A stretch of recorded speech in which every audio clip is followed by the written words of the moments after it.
On the morning of June 18, 2016, a 45-year-old hiker named Zhang Shenpeng stood at the entrance to the famous Maclehose Wilderness Trail in southern China. He reached into his backpack, pulled out his phone, aimed it at the trail, and took a photo. Now, this trail was very beautiful, which is why he was taking a photo of it, but it also had a reputation for being a very dangerous trail. It was located in an area called the Saikong Peninsula, and the trail itself was about 100 kilometers long, or 62 miles.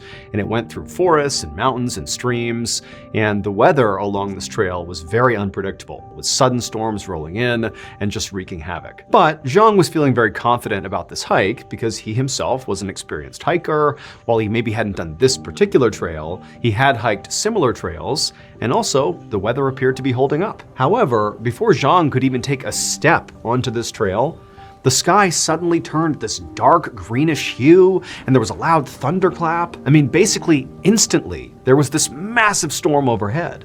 Zhang couldn't believe it. He just stood there watching as this unbelievable storm rolled in, wondering what he should do. I mean, again, he had not prepared for a storm. It was supposed to be nice out. But as he's kind of weighing whether or not he should just turn around and head back home because it was now too dangerous, the sky, just as suddenly as this all began, cleared. And it was suddenly beautiful and bright out, and the storm was gone. Now, at first, Zhang was not entirely convinced that the storm was now just magically gone, and so for a few minutes, he just stood there waiting in case it came back.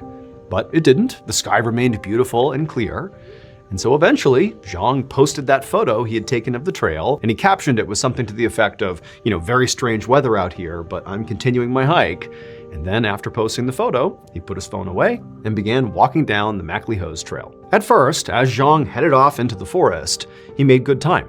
It was warm out, but not too hot, and his pack was fairly light. And also, the views were just stunning. Every time he came to a rise on the trail, he could look out and see the waves of the South China Sea, and the air was so clear and crisp. I mean, it was a really relaxing and beautiful place to be. Certainly a big change from what he was used to, which was the noise and crowds of the city. And so Zhang just continued on his hike, stopping periodically to take more photos. But after about an hour of this hike, when things were still going really well, Zhang reached this fairly steep incline on the trail, and he began walking up it. There had been past inclines on the trail, and he had been fine. But as he began maneuvering up this particular incline, he began to feel kind of woozy. In fact, more specifically, he began to feel like the air all around him was getting really hot, like somebody was turning up the temperature all around him. And so Zhang, he stopped as he was making his way up this incline to kind of catch his breath.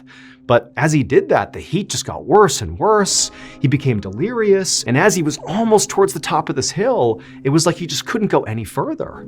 And the world began to spin all around him. And before long, he was tumbling to the ground and blacking out. The next thing Zhang became aware of was the feeling of grass pressed up against his cheek. He was laying on the trail. So he kind of opened his eyes and he sat up for a second. He was very disoriented. He didn't know how long he had been out for. He figured it was only a couple of minutes. But as he kind of got his bearings, the first thing he noticed is the sky was now totally dark. And when he had passed out, it was broad daylight. And so he's thinking, that can't possibly be true. I can't have been here for hours. That's not possible. And so he began to think to himself like, oh, I guess another storm has rolled in. That's why the sky is so dark. It's not nighttime. But then when he reached into his bag and pulled out his phone and saw the time and saw it was 8 o'clock at night, he realized there was no storm. It really is nighttime. He had been unconscious on this trail for apparently like 12 hours. And so as Zhang just stared at his phone in disbelief, his phone began to ring. And it was his wife. And so Zhang's thinking, oh my goodness, I'm supposed to be home right now. My wife is definitely worried about me. And so pretty quickly he kind of composed himself, even though again, he has no idea what's happening here. And he answers the call, and as cheerful as he could, he told his wife that everything was fine, he was just running late and he would be home soon. And so she said, okay. And then after Zhang hung up with her, he put his phone back in his backpack and pulled out a flashlight. And then he stood up and kind of checked himself over for cuts and scrapes and bruises. He had no idea what condition he was in here. But after checking himself over, he seemed okay. I mean, he was still very disoriented and confused, but physically he was okay. And then again, even though he doesn't understand what's happening here, he's just thinking, okay, I gotta turn around, get back to the car, and get home as quickly as possible. And so he slung his backpack, and with his flashlight out in front of him, he just started hoofing it back down the trail in the direction of his car. Now, as Zhang walked along, he was feeling very unsettled, but he kept telling himself that, independent of whatever's happened here, he was going to be home soon and everything was going to be fine. However, not long into his return trip towards his car, he began to get this unbelievably bad feeling, like something was just totally wrong here. And as he began having this feeling, he suddenly took stock of the fact that the forest he was in, which had been so alive with life and sound and everything, was now completely silent. No insects, no animals. The stream nearby was making no sound. It was like he was in a void, and it was so eerie. And he stopped and just listened, and it was like the whole world was on mute. And so Zhang, who now is starting to feel scared, just began scanning his flashlight all around him, not even sure what he was looking for. But as he did, he had another realization. Suddenly, the area he was in did not look familiar at all. I mean, he had only walked maybe several paces away from where he had just fallen to the trail and passed out. But now, as he looked around, it was like he was in a totally different section of the forest. I mean, he looked back where he had fallen, and even in the grass where he would have been, it was untouched. There was no impression on the ground from where he would have been laying for 12 hours, like he'd been transported somewhere else without knowing it. Now, when Zhang spoke to his wife on the phone, he was very careful not to alarm her, even though he had sort of a growing sense of panic inside of him. But now, the whole situation was sort of out of hand. He really didn't understand what was happening, and he knew he needed help.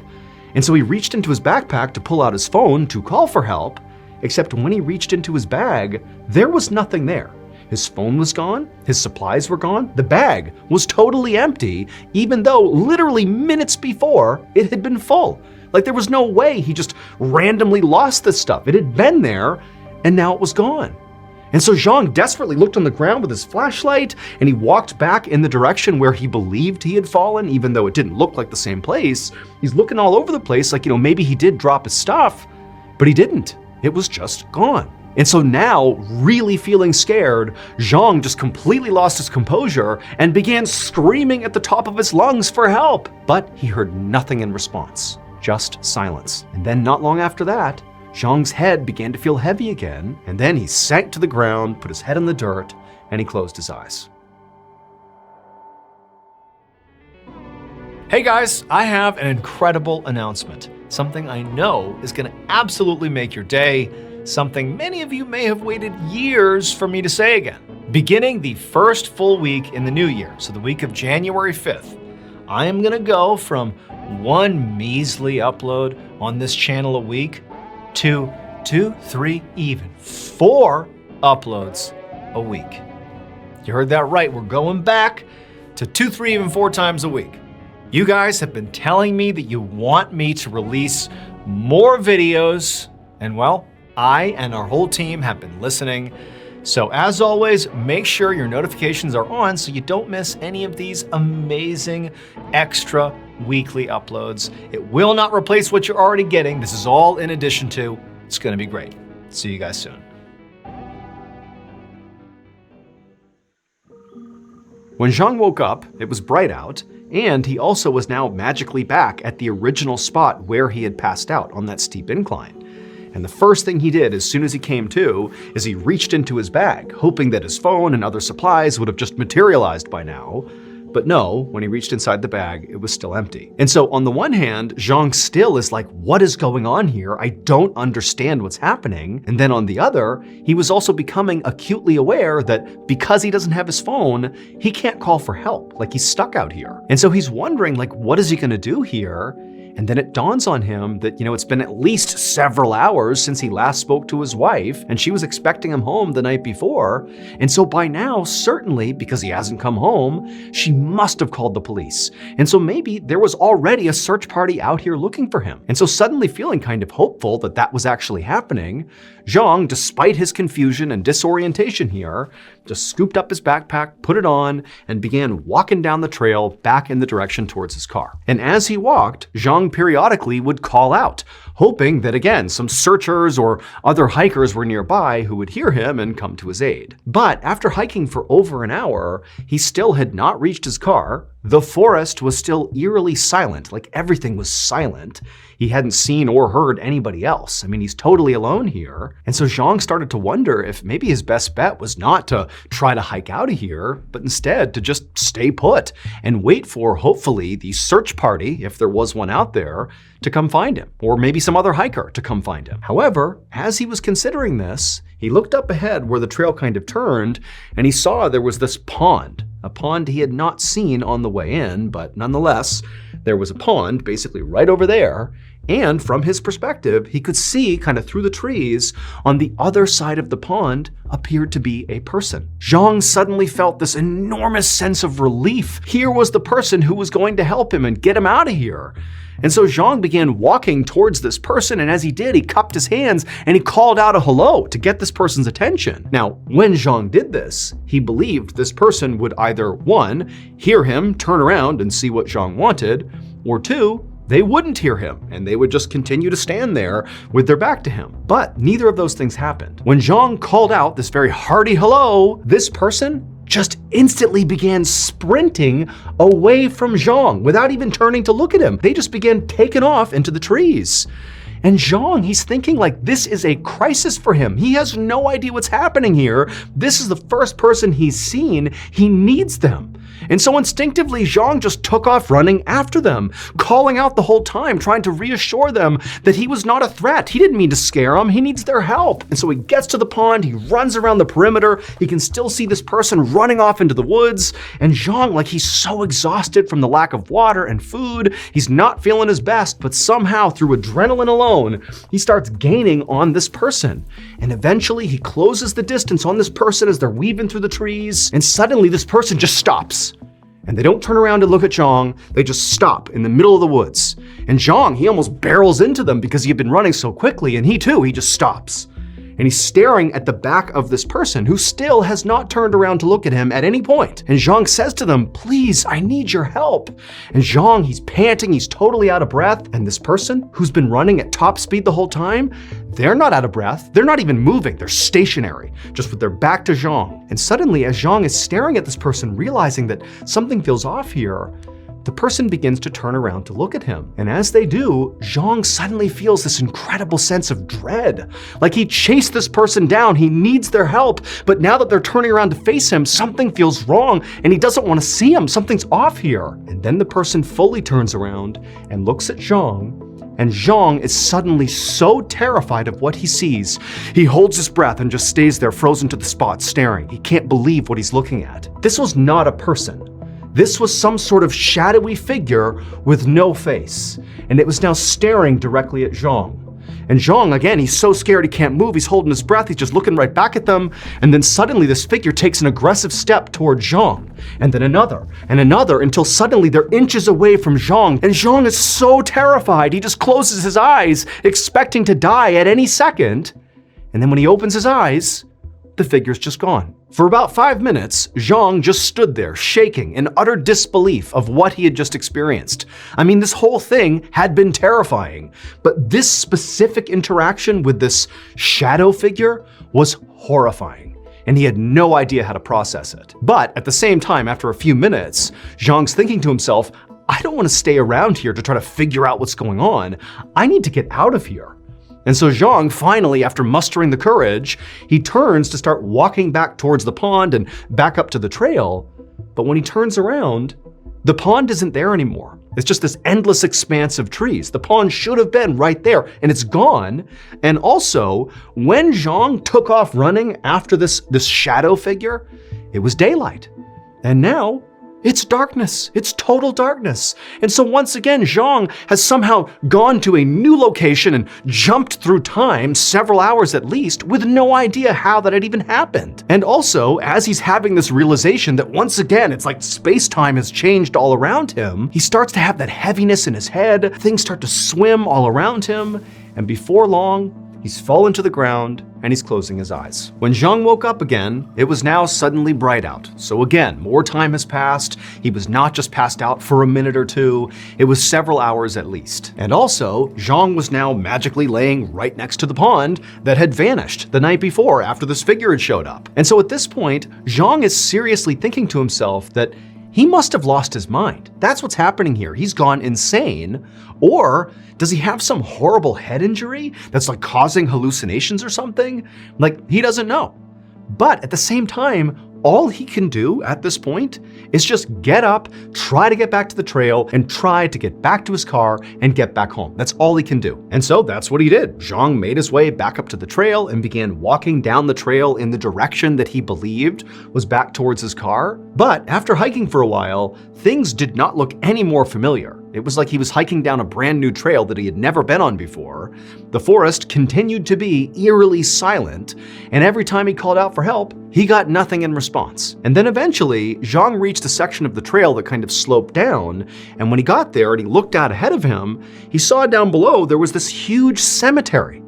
Now, Zhang had studied this entire area before coming out on this hike, and he knew there was no cemetery in the middle of the McLehose Trail. Like, this can't be here. But remember, by this point, Zhang has seen and experienced things that he cannot understand. So he doesn't even know what's real and what's not anymore.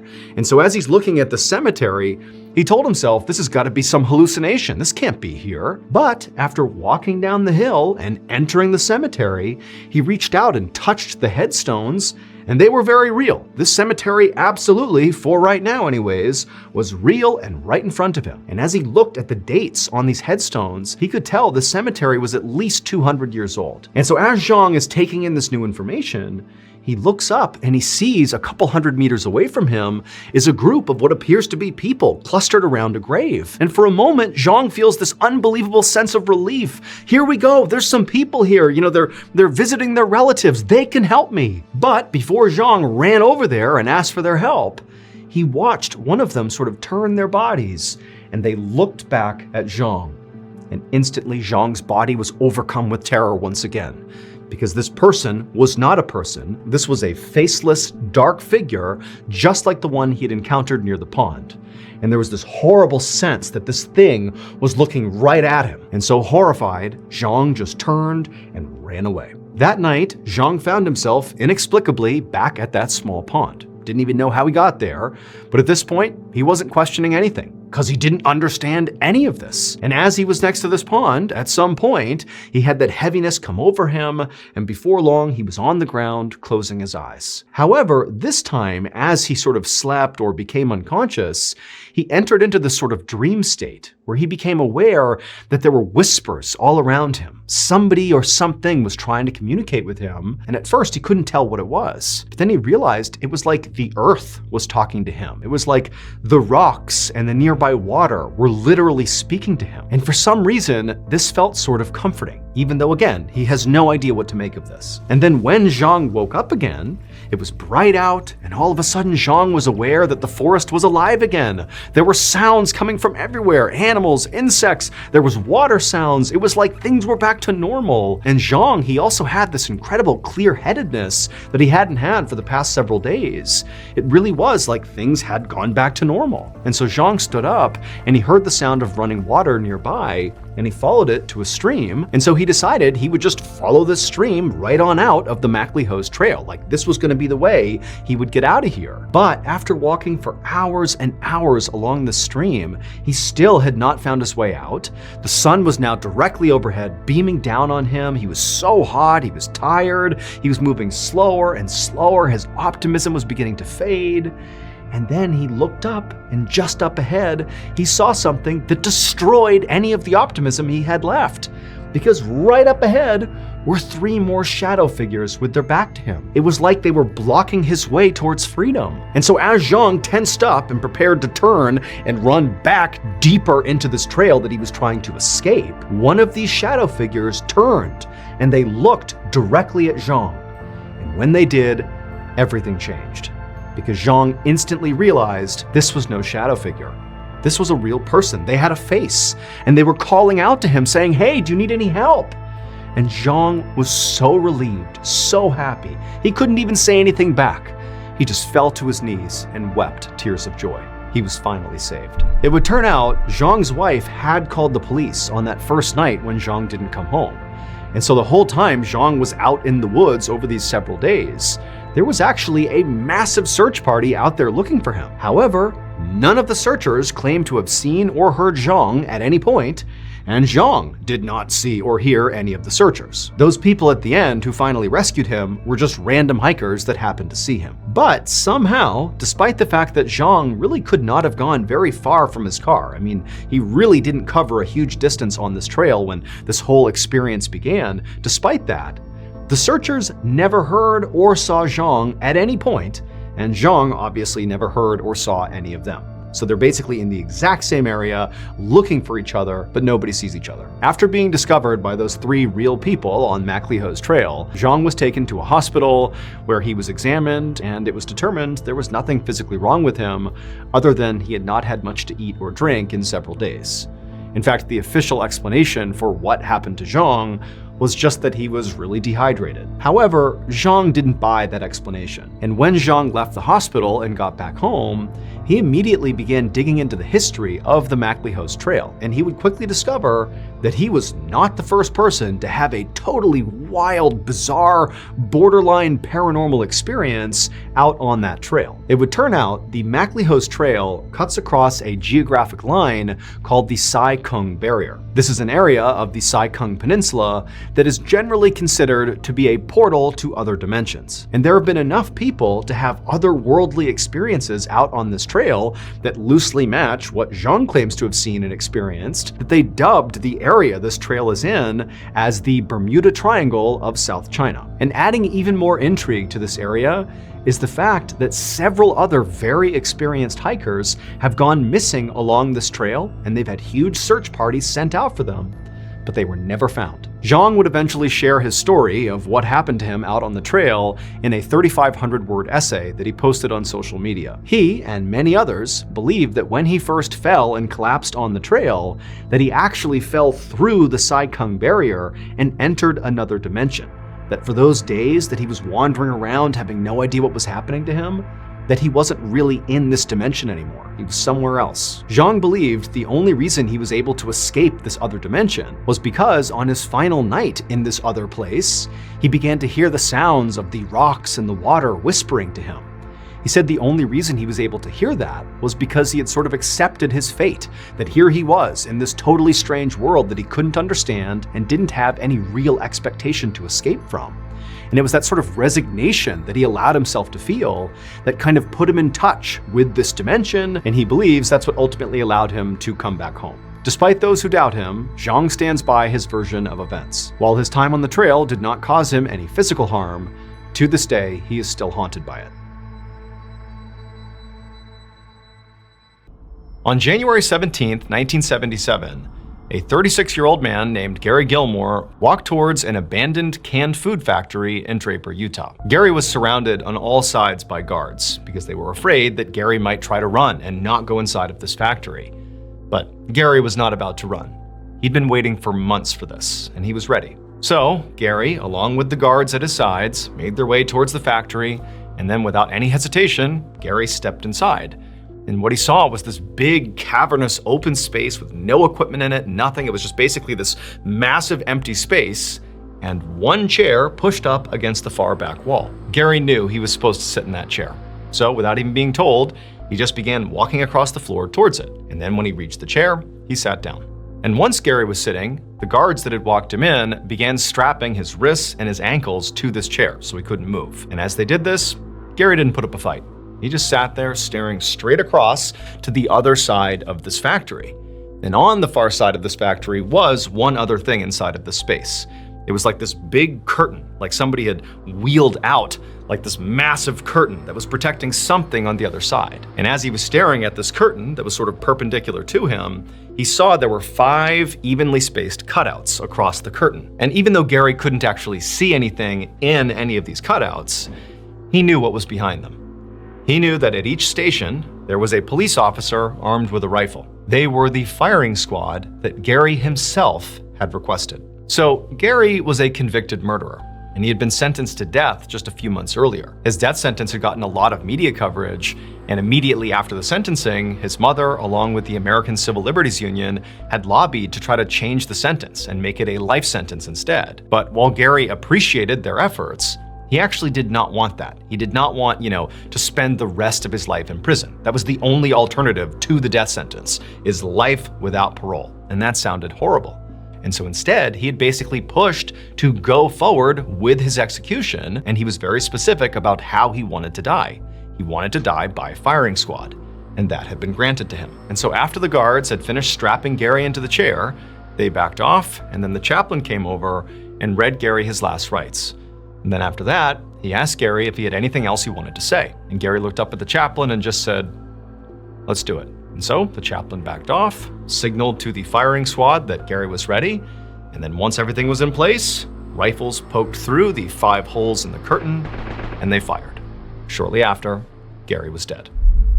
10 years after Gary's execution in 1987, a young marketing executive named Dan Wyden was having a meeting with his colleagues at his company's headquarters in Portland, Oregon. So Dan actually owned this marketing agency, and his company had recently signed this new client. It was a small business with a lot of promise who was hopefully looking to expand, and they were leaning on Dan and his team to help them do that. And while Dan certainly believed that this company had the chance to be huge, he just felt like they lacked something. They needed a strong marketing campaign to really get them off the ground and sort of begin to make them a household name. And so this meeting that Dan was having right now with his colleagues was their attempts at coming up with, what can we do? What kind of campaign can we run for this company? And so for hours they sat there pitching different ideas, different concepts of how we can elevate this brand.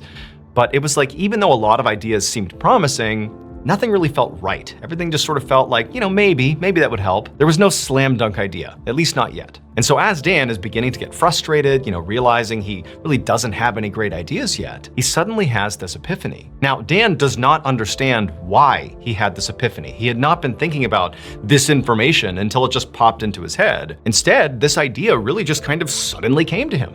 As he's sitting there with his colleagues, feeling frustrated, not knowing what to do, he just randomly found himself thinking about the execution of Gary Gilmore 10 years earlier, death by firing squad. It was all over the news. And Dan, like his colleagues, had certainly kept up with that story. It was a big deal at the time. And as Dan is sitting there just thinking about that execution, he remembered a very particular detail about the execution that for whatever reason just felt like, oh my goodness, we can use that to market this brand. Dan would take a well-known detail from the execution of Gary Gilmore, he would tweak it slightly, and he would use it to fuel this advertising campaign for the small business.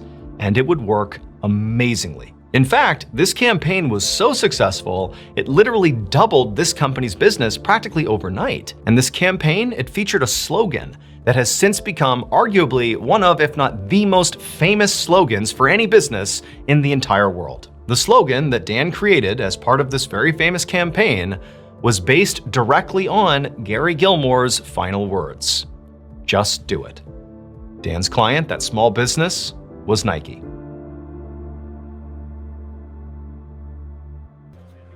One night in 2009, a 23-year-old man named Chris, along with his date, walked into a McDonald's in London, England. The following day, Chris had a very important job interview in the morning, and so this dinner in McDonald's was going to be the last part of the date. There were no plans beyond this. This McDonald's was dirty, it was loud, it was packed with people, so not exactly a romantic location for a date, but this was all Chris could afford. In fact, he really needed that job the next day because he just didn't have much money. But for now, this was the best he could do. And so he put on, his best smile and looked at his date like, "Is this okay?" And she kind of looked back and smiled like, "I get it, it's fine, we can eat here." So they hopped in line and they waited, finally got to the counter, they ordered their food and their drinks, and then after receiving them, they turned around and looked for a place to sit down. But as they looked around, they saw every table was taken, literally every one. And so Chris and his date began looking for tables where, there were at least a couple of empty seats.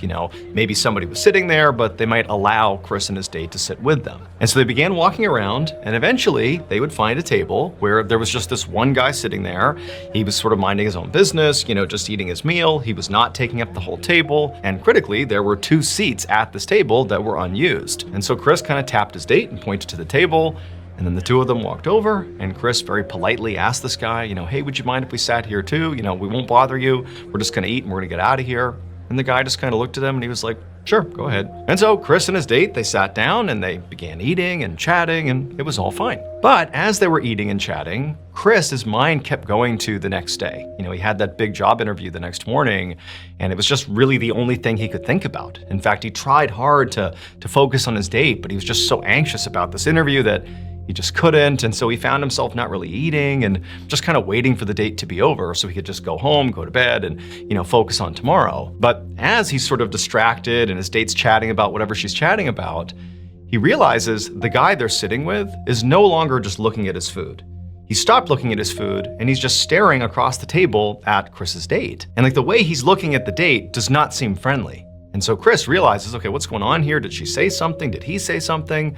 And so Chris kind of snaps out of his anxiety about the interview, and he looks at this guy and he's like, what's going on? Because again, this guy's just staring at his date. And this guy, sort of unprompted, without even looking at Chris, just begins insulting Chris's date, insulting the way she looked, insulting the way she talked. And Chris is like, what's going on here? He's looking at his date like, did I miss something? Remember, he was sort of distracted a minute ago. But then eventually this guy, he says to Chris's date, you're an ugly pig. And at this, Chris is like, I can't just sit here. And so Chris, who had actually never been in a fight in his whole life, just sort of reflexively stood up and he was like, hey man, get up. Like he's gonna fight him here. But as soon as he did that, Chris realized he had made a horrible mistake because Chris, he was only about 5'8" tall. And this guy, just the way he'd been sitting at the table, Chris hadn't really seen his full stature. And this guy, when he stood up, towered over Chris.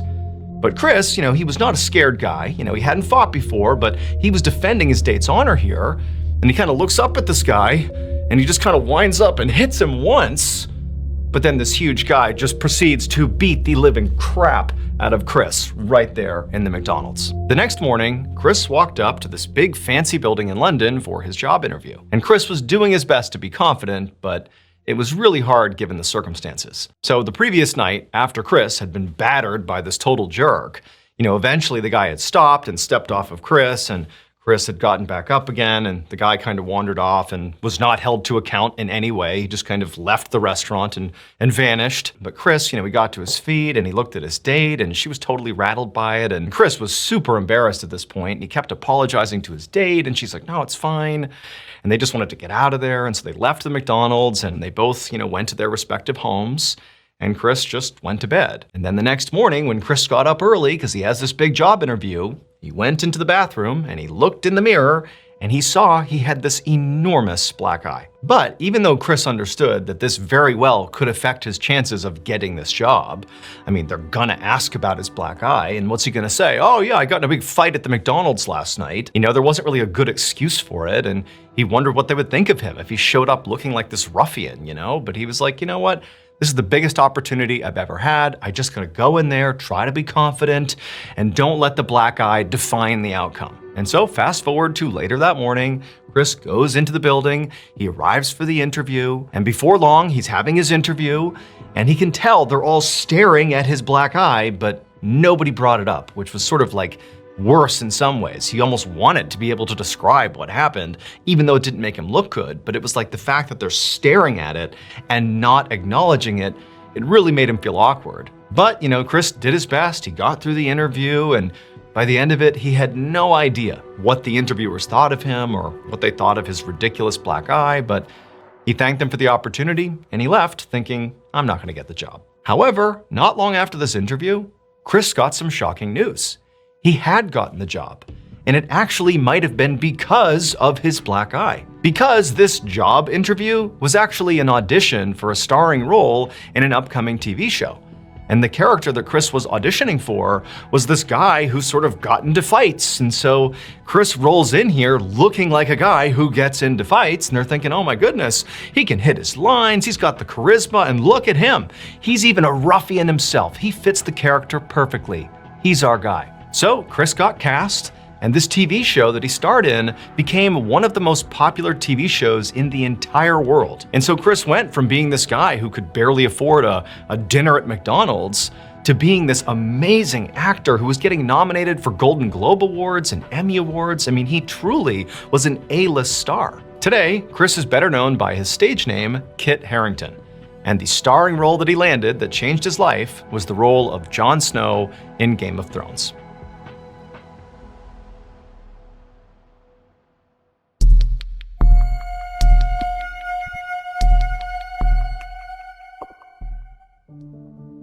One night in 1925, a 21-year-old college student named Ted was inside of his dorm room at Dartmouth College in New Hampshire, surrounded by his friends. Ted and his friends had gotten their hands on a bottle of gin, and so tonight they were just sitting around, drinking this gin and having a great time. Now, Ted and his friends knew this was not allowed. I mean, literally they knew this was illegal. It didn't matter that they were 21 years old.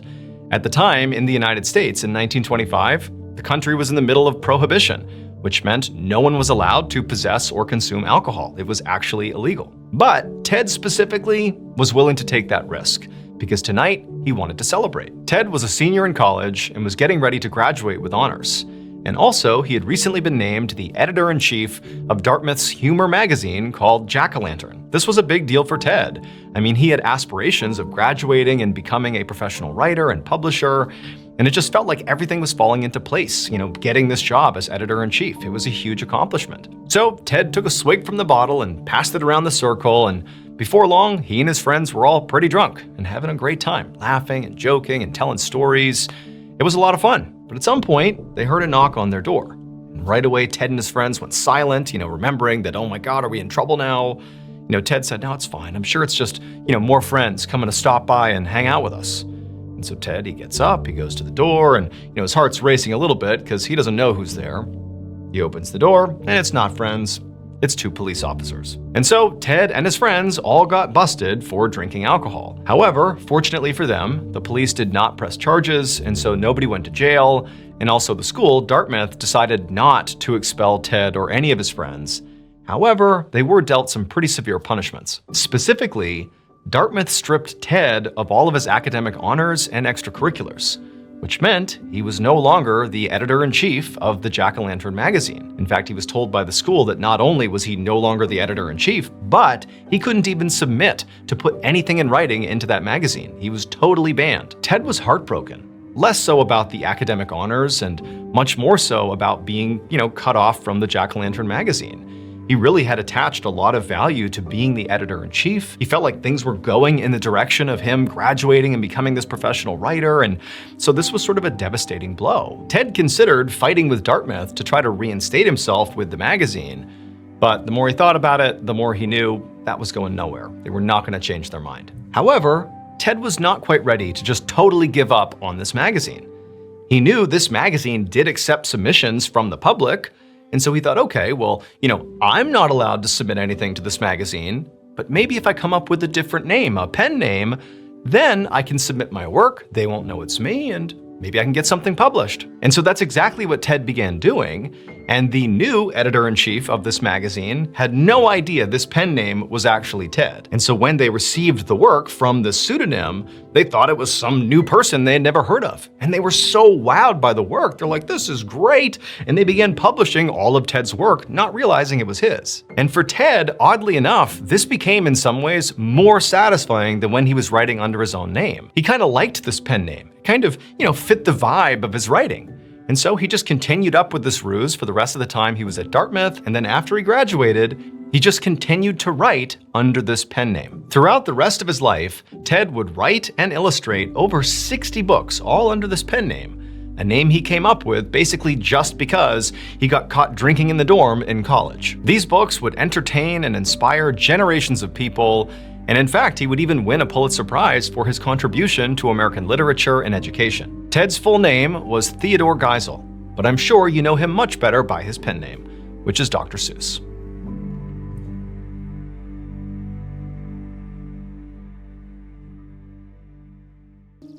One evening in September of 1885, a young woman named Mary stepped out of the backseat of a carriage onto a dirt road in rural England. She had traveled 100 miles from London to the countryside because her husband's aunt had invited her to come visit. Standing on the dirt road, Mary looked up at the big country house. Then she grabbed her suitcase and walked up to the front door and knocked. Then, a moment later, the aunt's maid opened the door. She greeted Mary and took her suitcase and brought the suitcase to the guest room, while Mary headed straight down the hallway to her aunt's bedroom. When she got there, Mary gently knocked on the door and then opened it up. And when she looked inside, she saw the aunt lying in bed, and the aunt looked up and saw Mary and she smiled, but she was very old and very frail, not doing too well physically, and that's part of the reason Mary was here, to just kind of see her while she still could. But the aunt looked up and saw Mary and recognized her, and so she smiled, and Mary came in and sat down next to her, and for a couple of minutes, the two women just had some small talk. Mary talked about her journey from London to, the countryside where she was now, and, the aunt talked about what she was up to. It was all just kind of, pleasantries. But at some point, the aunt kind of stopped and looked up at Mary, and she had this obvious look of pity on her face. And Mary immediately picked up on it, and she's kind of looking back at the aunt, wondering what's going on here. And then the aunt just says to Mary, "Really, how are you holding up?" And immediately, Mary, when she heard this, she felt this knot in her throat, and she had to fight back tears. I mean, she knew exactly what the aunt was talking about. So even though Mary was a young woman, she was already a widow. Her husband had died in an accident about 2 years earlier, and it had sent Mary into this spiraling deep depression. I mean, she was still completely grieving the loss of her husband. He had been the love of her life. And, her extended family and her husband's extended family were all well aware of how badly Mary had been doing. And so they had been extending her invitations constantly to come visit and basically just not be alone. I mean, that was the reason really why her husband's aunt had invited her here, is because she knew Mary likely wasn't doing well. Now, to Mary, this was nice in a way. I mean, she felt very comforted by the family members, and it did seem like people genuinely cared about her. But at the same time, she started to get the impression from basically everybody in her and her husband's family that they kind of expected her to, grieve this loss, but ultimately move on. Like, find somebody else, basically. You're young, like, get remarried, start a new life. But to Mary, she just wanted to be like, no, I'm never gonna find anyone like my husband. He was the love of my life, and no one will ever match him, ever. Like, I'm done. I probably will never get married again. Like, he was it for me. And so, at that moment, Mary really just wanted to end this conversation with her husband's aunt. Like, she didn't want to get into how she was feeling about her husband because it was bad. She felt bad. But instead of saying that to her husband's aunt, she just said, "You know what? I'm okay. I'm just totally exhausted from travel, and I'm gonna go to bed." The aunt nodded and told Mary that, we'll have plenty of time to visit tomorrow, so go get some sleep. And so the two women hugged.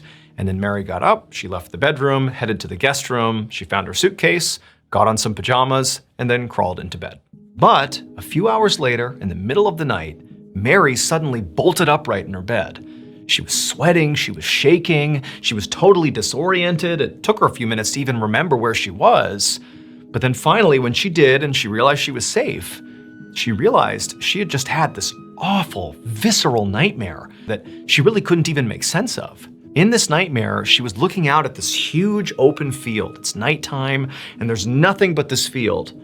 But off in the distance, there was this broken down small shed. It was just sitting there conspicuously right in the middle of this field.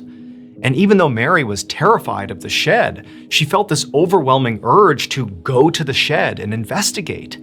And so it's like with every step as she walked through this field closer and closer to the shed, her fear was rising. And then finally, when she got close to the shed, she began to hear what sounded like somebody moaning inside of the structure. And so now she's really scared, but she keeps walking towards the shed. And then she's right outside. She can't see into the shed, but she can hear the moaning. And she sees her hand just come down and fling the door open, almost like she didn't want to, but her body's acting on autopilot. And then she looks into the shed, and there's this figure tucked into the corner, kind of in the shadows. And it's the thing making these moaning sounds. And it turns, and Mary sees it's this woman, this emaciated, destroyed-looking woman, but her face is the same face as Mary's dead husband. And as soon as she saw that, it jolted her awake. And so that's where she was, sitting in her bedroom, trying to make sense of what she had just seen. And so after 15 or 20 minutes of Mary trying and failing to fall back asleep because of this horrible nightmare, Mary finally says, you know what, I'm just gonna go outside, clear my head, go for a walk. I know it's the middle of the night, whatever. I'll bring some brandy along and sip that to calm my nerves and just kind of walk around until I'm calm, and then I'll go back to sleep. So she hopped out of bed, she grabbed her flask of brandy, grabbed her jacket, got her shoes on, and walked out the front door.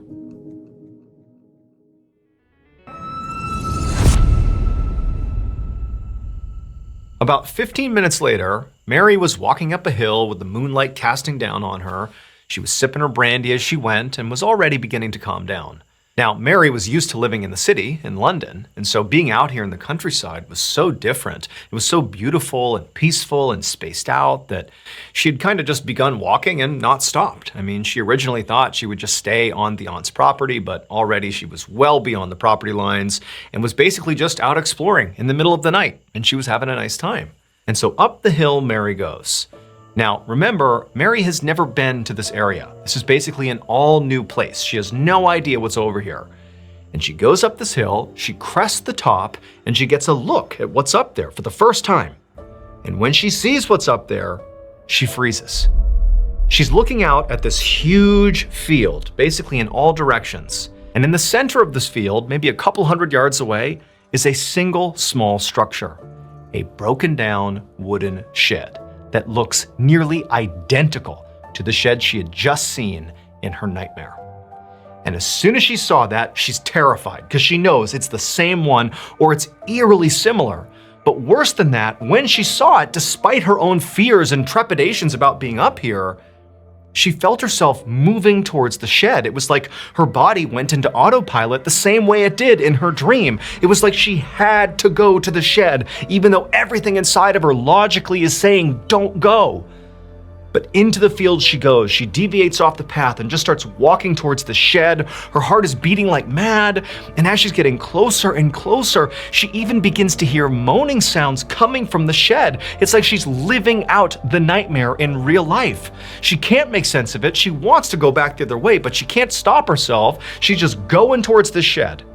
And then finally she reaches the shed, and now for sure she can hear moaning coming from in this building. And she sees her hand reach down, and she flings open the shed, and she looks in, and sure enough, there is this dark figure tucked in the corner, clearly moaning, like this is her nightmare in real life. But when the person inside the shed turned to look at Mary, it was a woman, but they didn't have her dead husband's face. Instead, it was a woman who practically looked like she was dead or close to death. She obviously needed help. Now, at this point, Mary was kind of relieved. I mean, this whole situation is terrifying, but she was expecting to, somehow see her dead husband's face on this person in the shed. And so when it wasn't, and it was just like a normal person, albeit in a very strange set of circumstances, it was a relief. But now Mary didn't know what to do. It's like she's standing there looking at this woman, having no idea what to do. She doesn't understand how she could have dreamed this and now basically lived it too. Like nothing's adding up. But again, it was like her body continued to operate in this autopilot mode. She suddenly had this really intense desire to go into the shed and help this woman. She didn't know who she was. This is a total stranger in the middle of a field in a shed who's moaning and looks terrible. She has no idea what's going on. But in she goes, and she sits down next to this woman who's now kind of eyeing Mary like, what are you doing in here with me? And Mary says to her like, hey, what's going on? How'd you get here? What's wrong? Like, what's happening? But the woman, it was clear she wanted to respond to Mary and, tell her what was going on, but, she was too weak. It was like she really was on death's door here. And Mary could clearly see that. Like, she didn't need to be told this woman is in a very bad way here. Now, Mary knew what needed to happen is this woman needs to get to a hospital. But they were nowhere near a hospital, and this woman clearly can't get up and walk. And Mary's thinking, I'm not strong enough to carry this woman to the hospital. Like, what am I gonna do? And, Mary's thinking, maybe if I just run and get help and they can come back here. But she's looking at this woman thinking, I don't know if she'll survive. She's probably gonna die soon. Like, this is gonna happen now. And so Mary, again, sort of in this weird autopilot mode, decides, you know what? I'm gonna stay right here with this woman. She can't even talk. She can't tell me what's going on, but I am gonna be here with her. I'm gonna be present with her. And if she dies, I'll be here to support her. And so Mary just made herself comfortable. She took her jacket off. She put it over this woman. And then she began letting this woman sip from her brandy flask to, maybe kind of ease the pain. And all night, the two women just kind of sat there and laid together. When the sun finally rose the next morning, Mary looked over at the woman and saw she was still alive. And in fact, if anything, she seemed like her condition had maybe improved slightly. She seemed maybe a little bit more comfortable. Maybe that was from all the brandy. Who knows? But the woman seemed like she had stabilized a little bit. Still couldn't talk or really tell Mary anything, but she seemed to be doing a little bit better. And so Mary's thinking, okay, the sun's up now. Now I can run out, get help, and get this woman the care that she needs. But before Mary could even do that, she began hearing a stomping sound somewhere outside of the shed. And she realized it was a horse approaching. And so Mary, she bolts out of the shed and she looks over towards the road, and there's a horse pulling a covered wagon going right by, and Mary screams and yells and says she needs help. And a man pops his head out of the wagon and says what's going on, and Mary runs over to him and explains this weird situation, how there's this strange woman over here and she's clearly dying, she needs our help. And the man agreed to help. And so he went with Mary to the shed, he picked the woman up, he put her inside of his wagon, and then the three of them together in this wagon drove to Mary's husband's aunt's house. When they got there, the man carried the strange woman inside of the aunt's house, and then Mary told the aunt's maid to go call for the town doctor, and so she said she would. And so at this point, Mary was actually completely relieved. This was kind of a wild, very unexpected night. She doesn't even know who this woman is, but she's definitely happy that she's getting, some level of care here. But Mary sort of felt like her role in this was kind of diminished now. She's gotten the woman here and she's feeling so tired and weak from being up all night. And so Mary decided she would just take a nap. She had been up all night with this woman. She was exhausted. So into her bedroom she went, she climbed into bed, but as she's laying there, she realized she wasn't just tired. She actually felt kind of sick, like ill. And over the next few hours, as she kind of tossed and turned in her bed, not really able to sleep, she would develop this horrible fever. And this fever would just get worse and worse and worse, and Mary would become bedridden, dealing with this mystery illness for weeks, just drifting in and out of consciousness the whole time. It was October by the time Mary's fever finally broke. And on the day that it did, when Mary opened her eyes in this bed, she was clear-headed for the first time. Really, it had been a very rough stretch of a few weeks. And so she's looking around the room, kind of taking stock of her environment, and she sees there's this strange person sitting in a chair in the corner. And her immediate reaction is, oh, this must be like a nurse or a doctor or somebody here that's kind of overseeing me. Mary was aware she had been very sick for several weeks and there were people in and out of the room. But she looked back at this person and realized she actually knew who it was. It was the woman she had rescued from the shed on the night she got sick. It was that woman. But now she wasn't sickly and, dying. The woman looked completely healthy and happy, and she was smiling ear to ear at Mary. Like, this didn't make any sense. Like, what's going on here? And also, Mary just couldn't help but think, like, wait a minute, why is this woman still here? It has been weeks since I rescued her from the shed. Why is she still here? Like, nothing's adding up. But before Mary could ask any questions, this woman, who clearly was super excited to see that Mary was now fully awake and attentive, this woman just starts talking a mile a minute, like she had been waiting to dump all this information on Mary as soon as she was well. Like, clearly this woman has been waiting diligently for her chance to tell her story. And the story that she dumped on Mary at her first chance, like this day, was incredible. The woman told her that a couple of years earlier, she had boarded the ship in England that was bound for Brazil. But about 5 days into their journey, while they're out on the open sea, the ship caught fire. It was this horrible fire, everyone's trying to evacuate, and this woman said she was in her bedroom, asleep. She didn't even know what was happening.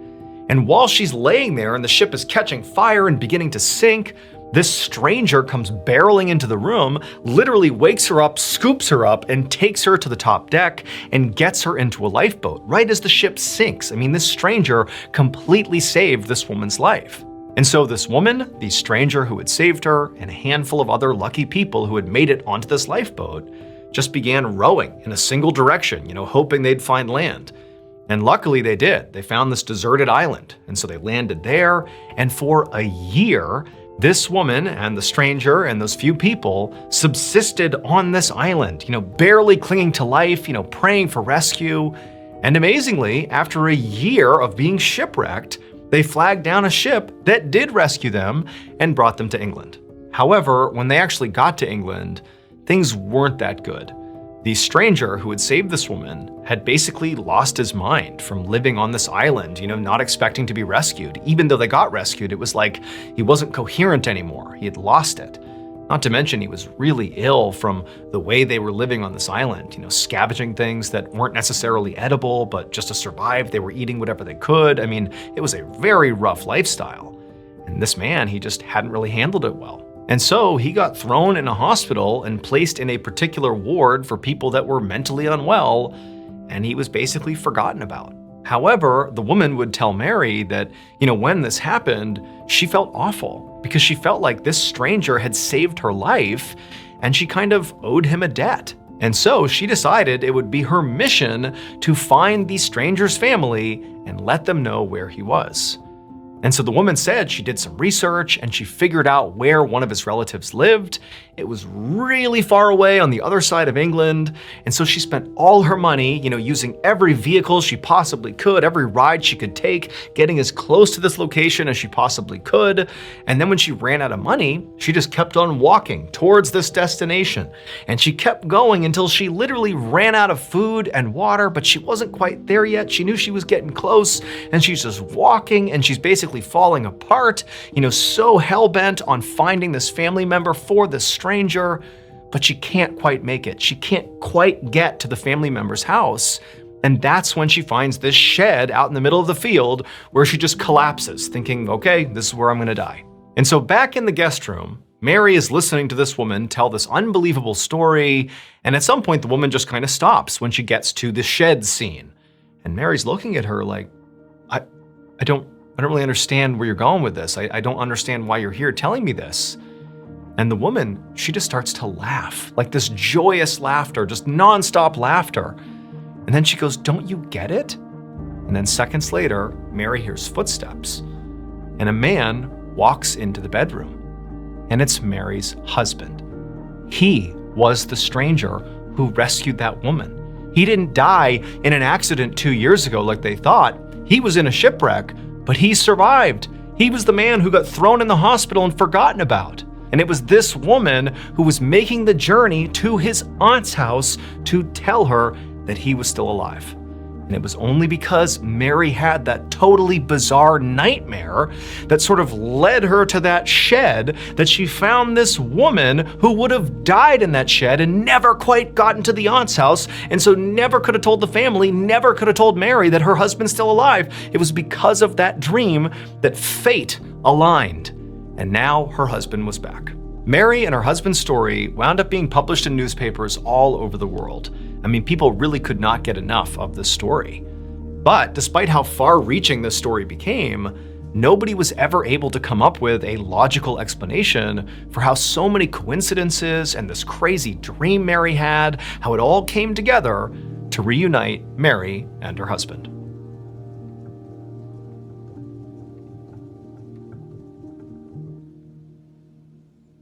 One late night in the summer of 1974, a 30-year-old man named Fred stood inside of a loud casino in Las Vegas, feeling incredibly nervous. He knew what he was about to do was a horrible idea. In fact, he didn't even know if he had the guts to try it. Fred grabbed a huge wad of cash out of his pocket, and as he looked at it, he thought about the reason he was here. So Fred had actually flown to Las Vegas on a whim after a bad meeting with a group of investors. So Fred had founded this small company 3 years earlier, and he really needed a loan from these investors, but they had said no. Fred had actually already lost over $13 million to this point, and so the investors said, look, like your track record is not good enough, we're not giving you any more money. And this was a huge problem for Fred, because right now, in all of his company accounts, he had a total of $5,000. And at a minimum, he needed to pay his fuel bill for his company, which was $24,000. And that bill was due soon, so he didn't have enough money to cover it. And besides the fuel bill, he also didn't have any money to make payroll. So basically, Fred did not have any more money. And if he didn't find a way to find more money, he would have to file for bankruptcy, shut his business down, and lay off all of his employees. And so Fred really couldn't think of a worse fate here. He totally believed in this company. I mean, this was his baby. He'd invested all of his inheritance into it. But now it was about to collapse, unless he got really, really lucky. All around him in the casino, Fred could see gamblers hunched over slot machines and over poker tables and blackjack tables, and some people looked elated, like they were having the time of their lives. And many other people looked like they were maybe having the worst time of their lives and were on the brink of tears. Fred didn't know if he'd be celebrating or sobbing by the end of this night. All he knew is he was out of options here. He could either do nothing and just kind of accept his fate, that his business was doomed and would have to be shut down, or he could do what he was doing tonight, which was to basically take what little cash he had and put it on a game of chance, basically gamble the money he had in hopes of winning enough money to keep his business going a little bit longer. And so after taking a calming breath, Fred began walking over to a blackjack table because someone had told him that of all the games you could play in a Las Vegas casino, the game with the best odds was blackjack. Fred chose a table with an open seat. He exchanged all his cash for chips while he prayed that he was making the right choice here. And then Fred began to play. For the first few hands, Fred was pretty cautious, only placing small bets. But he won all those small bets, and it kind of emboldened him. And so he began placing larger bets, and he began winning those bets too. And in fact, it got to the point where he was winning so consistently that a crowd of strangers had formed behind the table just to watch Fred. But Fred wasn't even aware of the crowd behind him. He was so focused on every single hand. I mean, for him, this was like his life he was gambling with. And eventually, he got to a place where he had like a mountain of chips in front of him, and he was gambling huge sums of it all at once. And then eventually, when he had this big mountain of chips in front of him, Fred decided this was it. He was going to double down and go all in. And so he puts all these chips out and he waits, and eventually the dealer flips over their cards, and as soon as they did, the crowd around Fred, who he hadn't even noticed to this point, erupted in cheers because Fred had just won. And when the dealer pushed all the chips back over to him and he got to count how much money he had, he realized he had started with $5,000 but now had $27,000. He had gambled and won. $27,000 was just enough to pay that fuel bill and keep his company running a little bit longer. So basically exactly what Fred had hoped for had happened. And then during this extra time that Fred had basically won himself, he was able to secure $11 million in investor funding, which was enough money to finally scale up this small business into the behemoth that we know it as today. Fred went from being a guy betting his last chips at a casino to now being a multi-billionaire. Fred's full name is Fred Smith, and that little company that he scaled up on a gamble was FedEx. One evening in the late 1980s, a man in his 20s named Norm walked into a house party in the Hollywood Hills, which is a very exclusive and pricey neighborhood in Los Angeles, California. In this house, which was filled with people, there were all these actors and entertainers and Hollywood-type people, and Norm, who was this kind of scruffy guy with long stringy hair and who had no experience in the entertainment industry, knew he did not fit in here at all. In fact, Norm never would have been at a party like this if not for what had happened to him just a few hours earlier. So that afternoon, Norm had gotten into a fight with his boss at the motorcycle shop where he worked. Now, Norm and his boss never got along, but they managed to coexist for the most part, except today, this small argument had turned into a huge argument that turned into Norm getting fired. And so after getting fired, Norm left the shop and just began aimlessly walking around Los Angeles until he wound up running into one of his friends. And over the course of this conversation where Norm's like, yeah, I got fired, not doing too good, the friend was like, oh, well, tonight there's going to be this big party up in the Hollywood Hills. Why don't you come along? And Norm, who was feeling admittedly pretty down after being fired, decided, what the heck? I'll go to this party because maybe that will boost my spirits. And so now here he was. And so Norm went and found his friend in the house party, and for a little while, the party was pretty great. I mean, Norm felt kind of uncomfortable, didn't really know anybody. It was kind of awkward, but it was fine. Him and his friend were drinking and chatting, and his friend was introducing him to some people, and it was all good. Except Norm just couldn't shake the anger he felt about getting fired. Not only at the fact that he was now unemployed, which was a huge problem, but he also just felt mad at his boss. Like, how dare his boss do this to him? And so to cope with this, Norm just began drinking really heavily, like way more than anybody else at this party. And before long, Norm was completely plastered drunk. But it would turn out, getting totally smashed did not calm Norm down. In fact, if anything, it only made him more blind with rage about what had happened to him. And so naturally what he did is he departs his friend and pushes through the crowd of people, and he goes up to the second floor where there was this balcony that overlooked where basically everybody in the house was. And Norm, who's slurring his speech and he's totally a mess, he screams out to the crowd of these people that he doesn't even know, these Hollywood people, basically screams at them to stop what they're doing and listen to him. And everyone did. They turned around and looked up at this guy like, what's going on here? And Norm just begins delivering this totally angry rant that kind of didn't even make any sense. I mean, he's drunk, but he's basically ranting about how mad he is and this horrible injustice that's been done to him, and just on and on. He's just pouring out all of his emotions, and everybody's just kind of looking at him like, what is going on here? It was like a train wreck, you know? They couldn't look away. Eventually, Norman finished up his big, rambling, humiliating speech, and he stepped away from the railing, and everybody down below who, had been wrapped to this point, but now was kind of like, whatever. They went back to the party, and Norm just stood up there kind of taking in the scene, and suddenly he felt a tap on his shoulder. And he turned around and he saw there was this person he didn't recognize, and this person says to Norm, "Hey, have you ever considered acting in a play?" It would turn out that person was a Hollywood producer, and they were putting on a play in LA.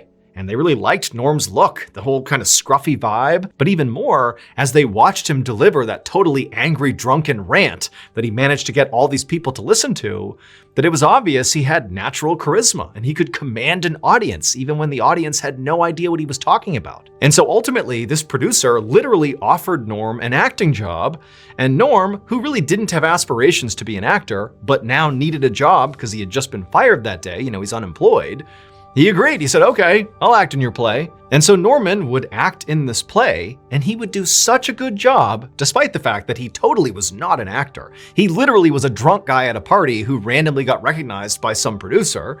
But regardless, he acts in this play, and he is such a natural and does such a good job that he gets noticed by other Hollywood producers and casting directors. And before long, he lands his starring role in the mega hit TV show, The Walking Dead. Norm's full name is Norman Reedus.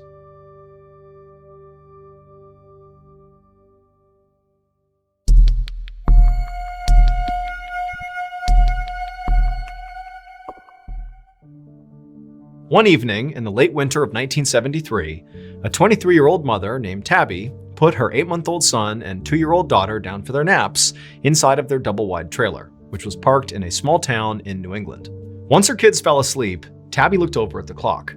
She was waiting for her husband to get home from his job as a high school teacher, and he was running late. Tabby wondered, what could be holding up her husband, and she certainly hoped he was okay, but she couldn't just call the high school to ask how he was doing because they didn't own a landline phone. They literally didn't have enough money to afford a landline phone in their trailer. In fact, they basically only had enough money to barely make ends meet. So Tabby and her husband actually had dreams of becoming professional writers. But they had found over the past few years that breaking into writing at this time in America was nearly impossible.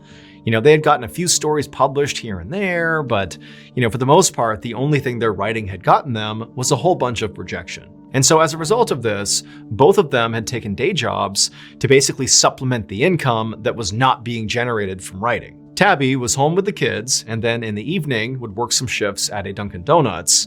And then her husband, in addition to being a teacher, also worked at a laundromat. But even with their 3 jobs combined, they barely made any money. Now, Tabby still held on to hope that, maybe one day she could break in and be a professional writer and have that be her primary income. But her husband, who also, had the same dream, was over time becoming increasingly more pessimistic about his opportunity to, one day just be a writer. He sort of felt like this truly was impossible, that they'd struggle forever and he wouldn't become a writer. Tabby walked to the tiny laundry room in the back of their trailer to switch their clothes from the washer to the dryer. So this room, the laundry room, actually doubled as her husband's office. And as soon as she walked back there, she saw his desk was a total mess. All around his typewriter, which sat right in the middle of the table, were all these empty beer cans and food wrappers and rejection letters from various magazines and publications. And the trash can next to the table on the ground was overflowing with crumpled up pieces of paper. Feeling very annoyed by this mess, Tabby reached down to tie up the trash bag to take it outside, but as she went to do that, she happened to glance at one of these crumpled up pieces of paper in the trash, and she skimmed a couple of sentences that were written on it, that were typed on this paper.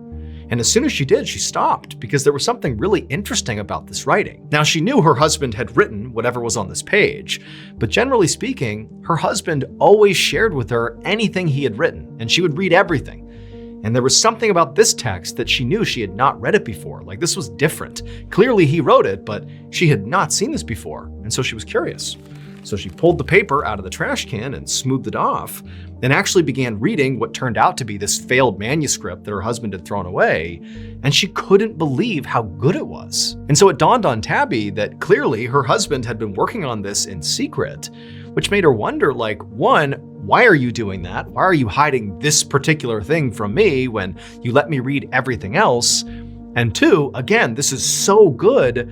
Why is it crumpled up and in the trash? Just then, Tabby heard the front door of the trailer open and her husband come inside. And so Tabby just took the page she was reading and walked out of the laundry room, and she held it up to her husband and she was like, "What is this? Why haven't you shown me this?" And to Tabby's surprise, her husband, when he realized what she was holding, just looked totally embarrassed, like he wished she hadn't seen that. And she said to him, "No, like, this is so good. What's going on here?" And her husband would tell her, "Look, like, I started writing this thing, I didn't really know what it was going to become, but I quickly realized that I don't know enough about the subject matter, and, I'm just not talented enough to finish the story, and even if I was, like, this is too weird, it's too out there, no one would publish this." And so ultimately, he had just thrown it away and not told Tabby. And in fact, he went on to tell Tabby that in addition to this being a failed project, he really understood at this point in his career that he was a failed writer. And right now, what he really needed to do was give up writing altogether and just focus on making money for the family, something they desperately needed. Tabby could see her husband was completely serious. And so she just held up this piece of paper and she said, "No, this is the one. This is the one that's going to help you break through. I know it. And you know what? Even if you don't know the subject matter, I do. I can help you with that. And together, we can make this a full-length novel. You got to see it through. It's too good not to." And so, at Tabby's insistence, that's what her husband did. He would spend several months working with Tabby to finish this novel, and by the spring of 1974, it was done. And so, that same spring, they began shopping the manuscript around to different publishers, really having no idea how anybody was going to react. But they were both totally blown away when one of the major publishers they sent this thing to came back and said, "Not only will we absolutely print this book, but we'll also give you a $400,000 advance," which in today's money is $2.5 million. A massive, massive book deal by any standard. And so the young couple was totally thrilled. They took the book deal, the book got published, and with the money they got, they were able to move out of their double-wide trailer, and they were able to purchase a landline telephone. But that was only the beginning. Tabby's decision to pull that crumpled up piece of paper out of the trash can and force her husband to turn it into a novel would prove to be a good one, because her husband would go on to become arguably one of the most famous writers in the world. That story, that Tabby saved from the trash can, would go on to become the iconic horror novel Carrie. Tabby's husband was none other than Stephen King.